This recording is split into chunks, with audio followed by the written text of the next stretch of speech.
Okay, so now we're ready to string up the second frame of our pair of Tecnifibre T-Fight 295s. If you didn't already watch the previous video, probably be a good idea because I strung the first frame.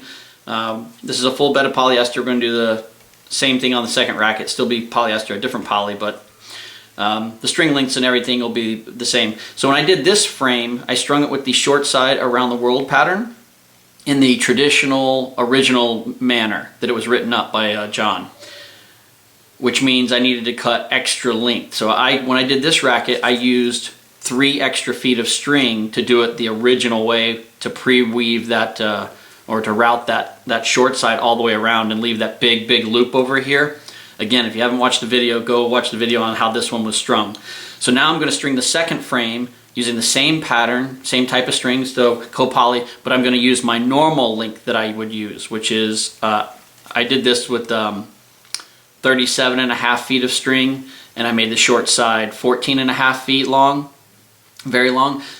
When I do this pattern with my adaptation to the short side around the world pattern, where I don't have that short side already pre-laced through every single hole and grommet, and I don't leave a big loop, you'll see what I do differently. You don't have to pull as much string through it, and you also don't have to start with as much string. So if you're working with sets of string, you can do it this way because you've got more length in that set of string than you really need anyway. So you can implement that method and have that string going all the way around if you choose to. However, if you're like me and you're cutting string from reels and you'd like to conserve your string, as I do, then you don't want to have to cut off an extra 3 feet more than you need to. So here I will be getting by with the very minimum. So I'm going to use 34.5 feet total length and 11.5 feet from my short side. I already cut the 34.5 feet from my reel. So I did 15 racket lengths, which was 33 feet and 9 inches, and then just added another 9 inches to that to get 34.5 feet.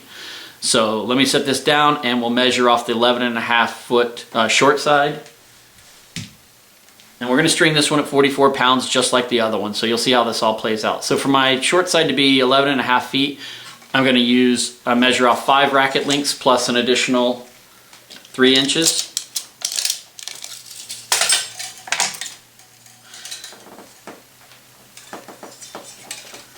And I'm going to do the same thing as I did before. Long side will be on the right, and the short side is going to be on the left after I measure it off. So with 5 racket lengths plus 3 inches, 1, 2, 3, 4, 5,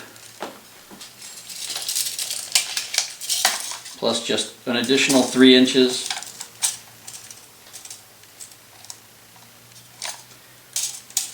And that's going to be the division point between my short side and long side. So now I'm putting the short side on the left half of the racket, just like I did on the other frame. It's just that we're working with a shorter piece of string to begin with. So the total length of this string is 3 feet less than I did on the other frame, and the short side is 3 feet less. So because the 3 feet additional that we cut from the reel on that previous frame was all dedicated to adding 3 feet of extra length to the short side. So basically, the long side remains the same length. It's just whether or not we're using a 11.5 foot short side as I am here, or a 14.5 foot short side as I did on the other frame. So let's get these mains in, and you'll see how this all plays out. And the little trick to do this quick word of mention, you obviously will need a starting clamp to do the short side around the world pattern in its customary manner as I did on the other frame. To do my little trick, my adaptation to this pattern, you'll want a second starting clamp and go ahead and set it up for bridging to the tension head. You'll be using this a number of times. So you'll see where this comes into play when we get around to the short side.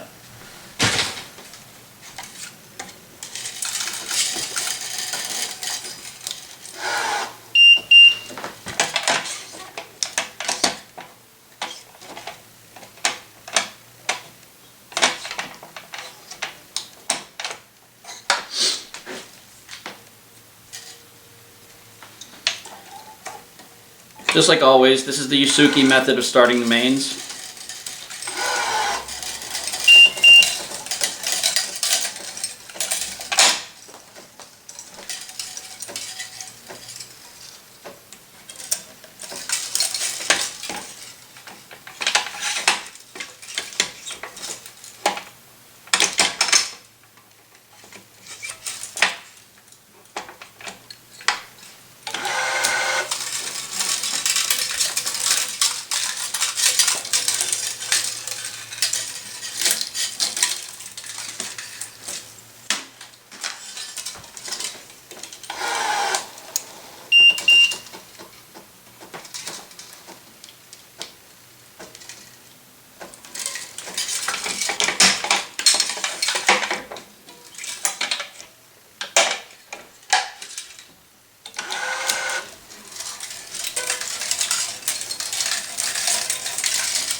So in the original, we have 6 mains on the left and 6 mains on the right tensioned. I have 2 more to do on each side.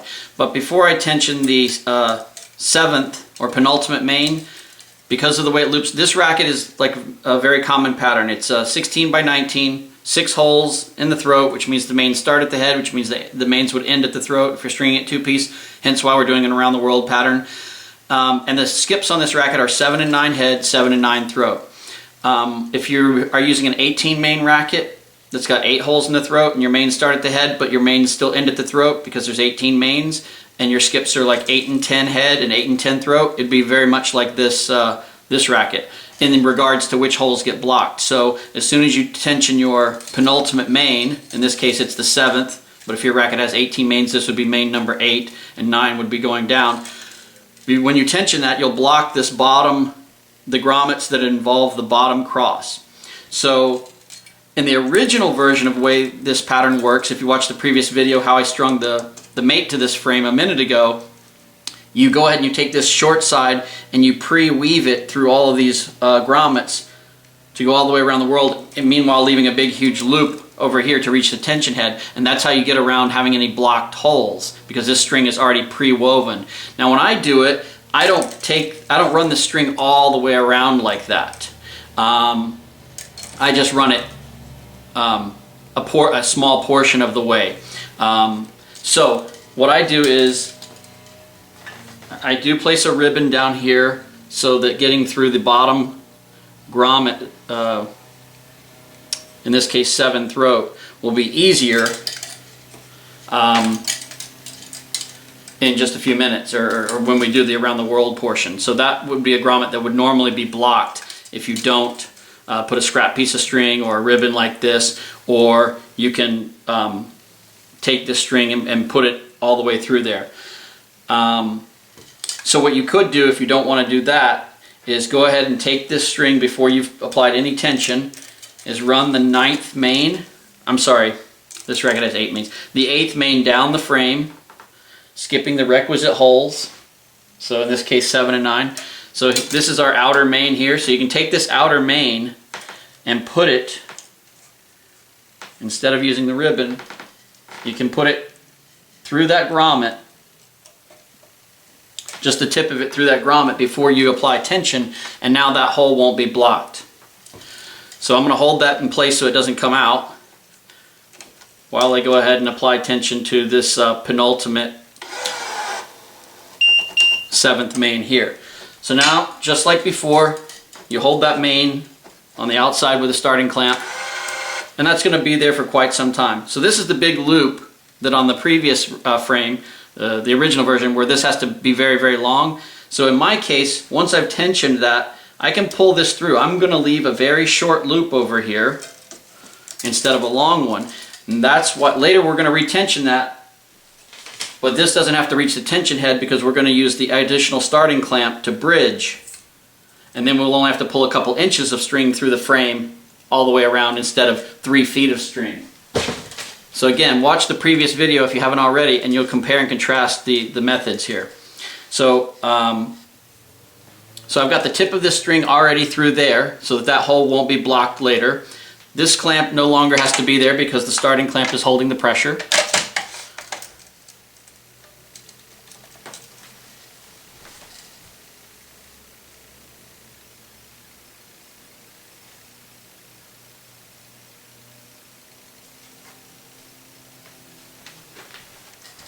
And now I can, now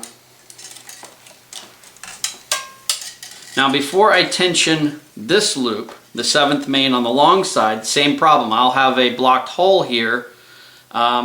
So I'm going to go ahead and place a ribbon here just to make it easier to get through there.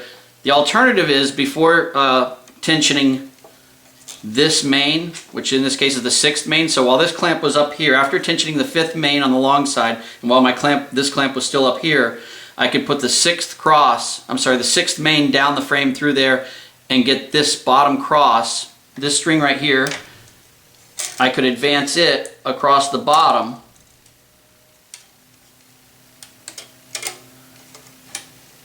and go through that grommet which I've kind of blocked with my clamp right now, but I could have installed that through there before tensioning this penultimate main. But since I didn't do that, and I'm okay with that because this string will somewhat be in the way. So I'm just going to leave the tip there and navigate that blocked hole with one ribbon here, especially since I already have my clamp there. So tension the 7th or penultimate cross installed.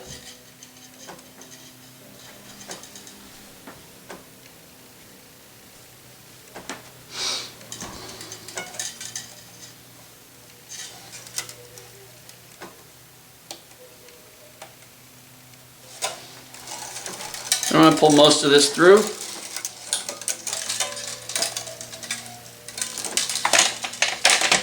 And now with the second cross already in place, it takes the guesswork out of where to place that clamp. And now I have a shorter piece of string or a shorter loop to pull through here. So now I'm going to go ahead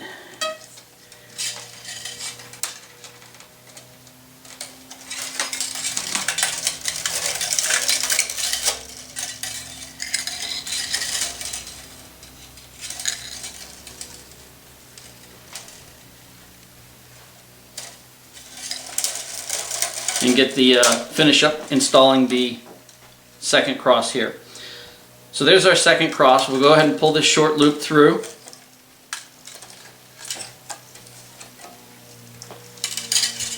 And so now I don't have, if you watch the previous video, when you pre-lace this short side all the way around, then uh-oh, my tip came out. Let's see if that's going to be a problem.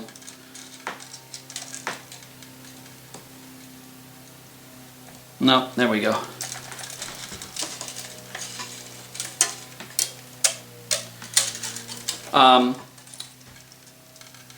So what was I saying? This is the second cross. Oh, you'll see that this you got one string kind of in your way a little bit, but it's better to just have one here than 4 of them. So only on this side will I have to kind of navigate over and under this loose outer main that's just residing there. So now I'm going to go install weaving ahead. This is now my third cross, or what will be the third cross.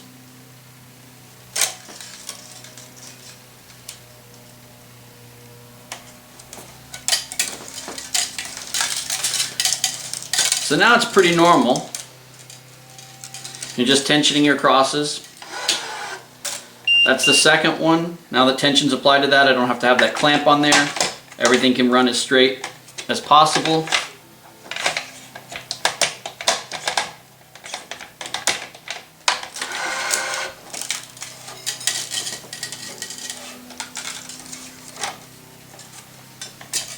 So that's our third cross. Now we're weaving our fourth.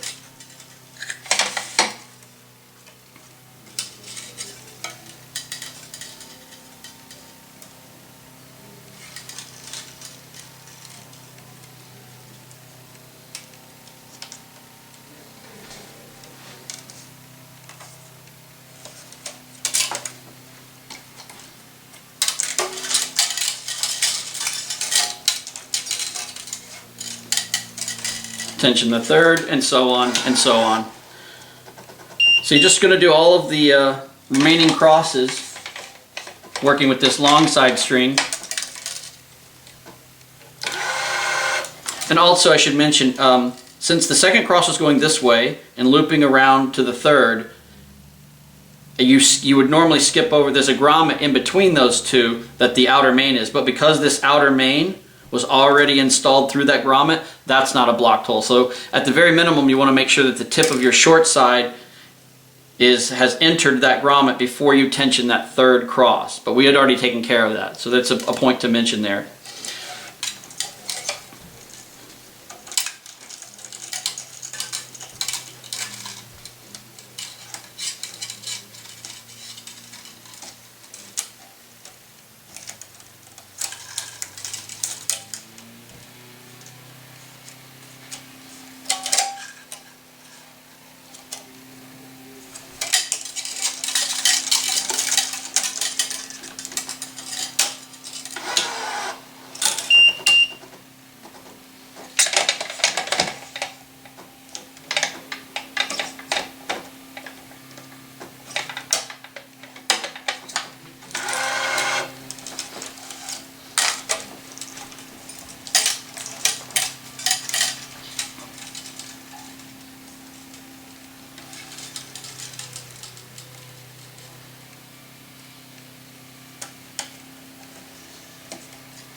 Now, before I tension, I'm going to finish weaving this, but before I tension this, there's the loop that's on the outside of the frame over here.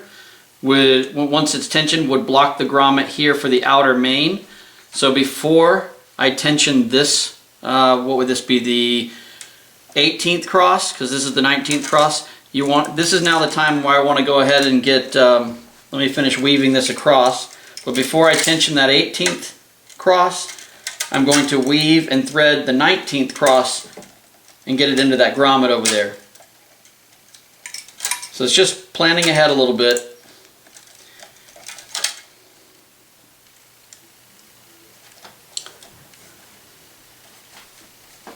So now I'm grabbing the short side here, this loop that's been here the whole time, and the end that we had tucked through that grommet so that it wouldn't be blocked. And now we're going to bring that across.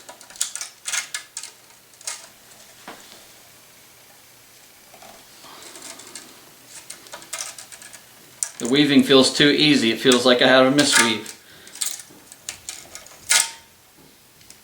And so now I want to go through the grommet here at 7 throat, which is where I previously had put this ribbon, knowing that when I got to it, I could just do that. Now I don't need that ribbon there any longer. And then I want to get the tail of this short side, this 19th cross, where it's emerging over here. That's the one that I want to bring into the grommet that's going to be the outer main here. It's basically the only empty grommet left over here. So as long as I have the tip of that inserted there, now I can go ahead and tension this 18th cross without blocking that hole. And let's see how much extra I have here on my long side. The 18th cross here is extending. I have a little extra here. I've got 5.5 inches extending past the back of the gripper, which is enough for me to go around the Diablo.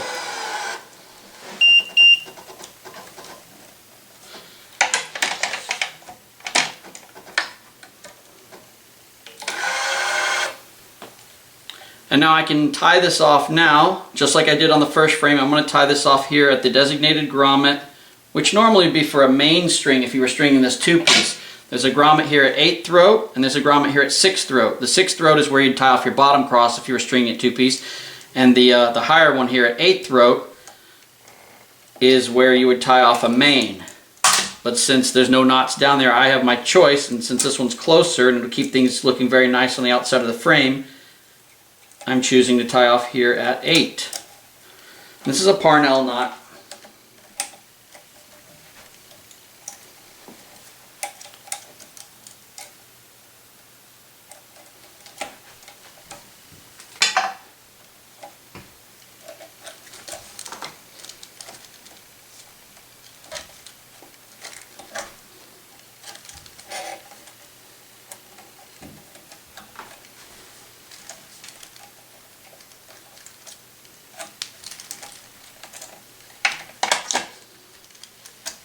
And actually both of these clamps can be dropped now. So, now that we've got that 18th cross tied off here, and let me snip that.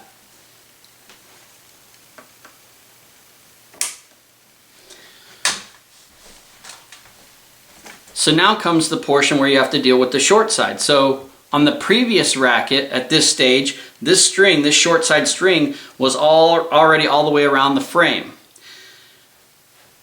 Now, by doing it with my adaptation, I'm using less string overall, a shorter short side. The only disadvantage is I don't have this seaming disadvantage is that I don't have this string up here through here. But I chose to do it this way because the open grommets that remain at the top of the racket on this, because of where the skips are and the way that the mains go back and forth, these grommets at the top here at 7 head aren't blocked anyway. So it's really not critical that this tip of this string be all the way through them. Now if your racket has like single skips, like go watch the video where I'm stringing an Aero Pro drive using the same short side around the world pattern. In that case with those single skips up here at 8 head on an Aero Pro drive, those grommets do get blocked. when you tension the mains. And so you may want to use a longer strand and have it inserted there ahead of time if you're trying to avoid blocked holes. But on a racket like this, these don't get blocked, nor does this grommet here at 9 head where this outer main is going to go. That's why I didn't advance this string any further than right here, because that's the last hole. This would be the 9 throat grommet. I'm sorry, that would be the 10 throat grommet. So 10. So the outer main runs from 10 throat up through 10 head, and then goes into 7 head, across to 7 head. So all of these grommets that I still have open at this point are already open. There's no blocked holes. So this was the last point that I needed to worry about when I tensioned that 18th cross. It would have blocked that hole had I not inserted that tip. So what this means is we don't have a ton of string to pull through the frame. And I've let a little bit of extra slack slide down this way that I didn't really want.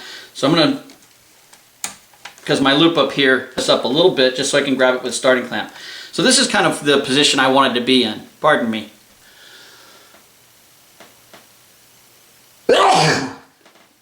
So I wanted a short loop here, enough to grab with a starting clamp to bridge to the tension head, and a short loop and a short loop and so on and so forth. So if you watch the other video, the first frame I did like this loop was like 3 feet long because I needed it to reach the tension head.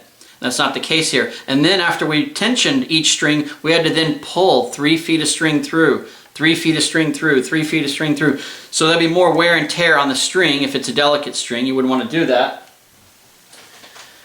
So this allows you to use less string overall, less string on the short side, and pull less string through each of these each time you need to advance this string through. So now grab your second starting clamp that I brought up earlier.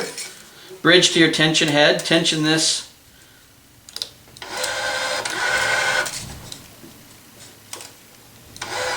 Retensioning this 7th or penultimate main just so that we can get this starting clamp off.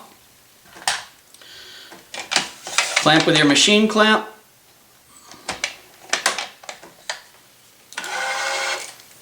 And now we just have this tiny little loop to pull through.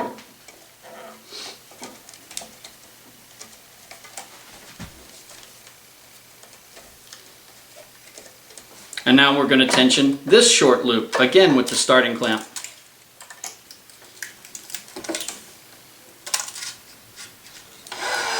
We're just going to do this all the way around the frame.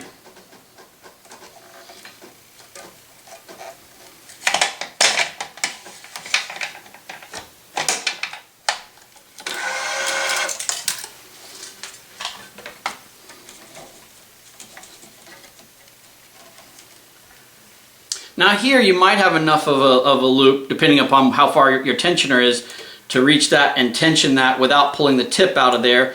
I'm not going to tempt fate, but if your tensioner is closer than mine, especially if you're using like say a crank where you can bring it in really close,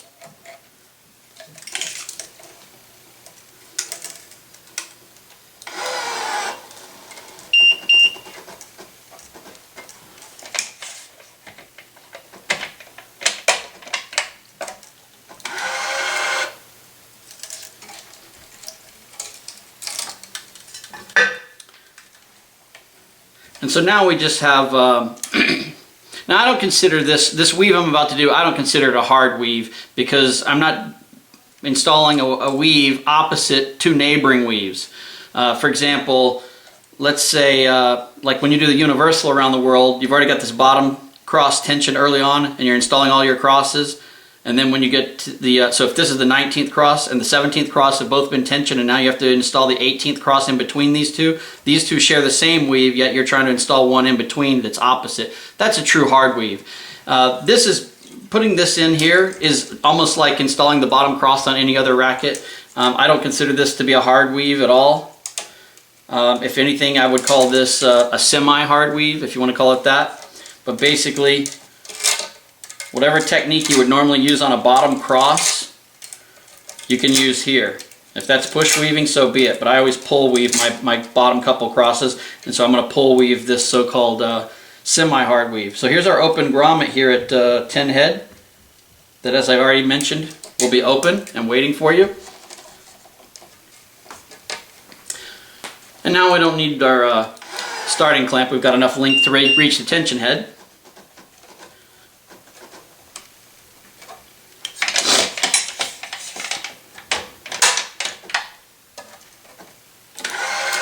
And now just the top cross, which, as I already mentioned, the grommets here at 7 head are going to be open on both sides.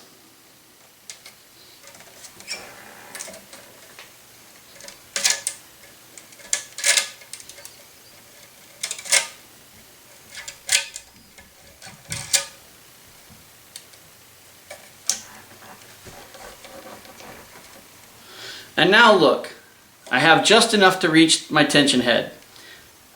So that's why I used 3 feet less. If you watch the previous video, at this stage, I had this short side protruding, but not yet tensioned, and this was 4 feet long.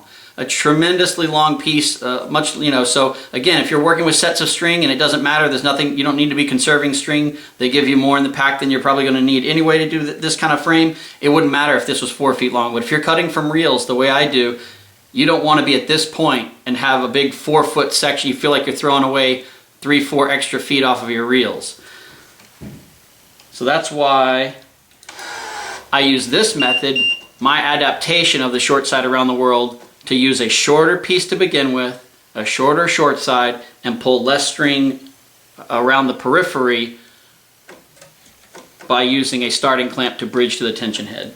So hopefully you've appreciated the differences. You can do it either way, just depends on how much string you want to be working with.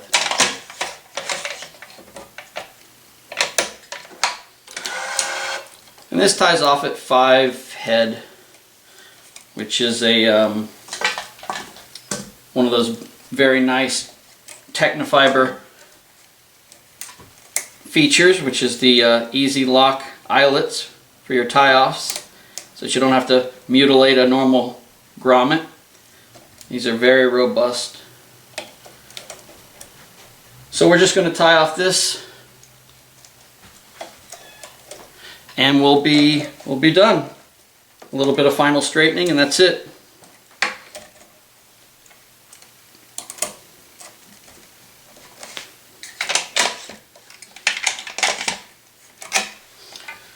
We'll snip off the tail. So there you have it. That's a pair of Tecnifibre T-Fights 1619 pattern with the double skip 7 and 9 head, 7 and 9 throat. Both done with the short side around the world pattern, but done the original method versus my own adaptation to that method. So I hope you enjoyed that. Thanks.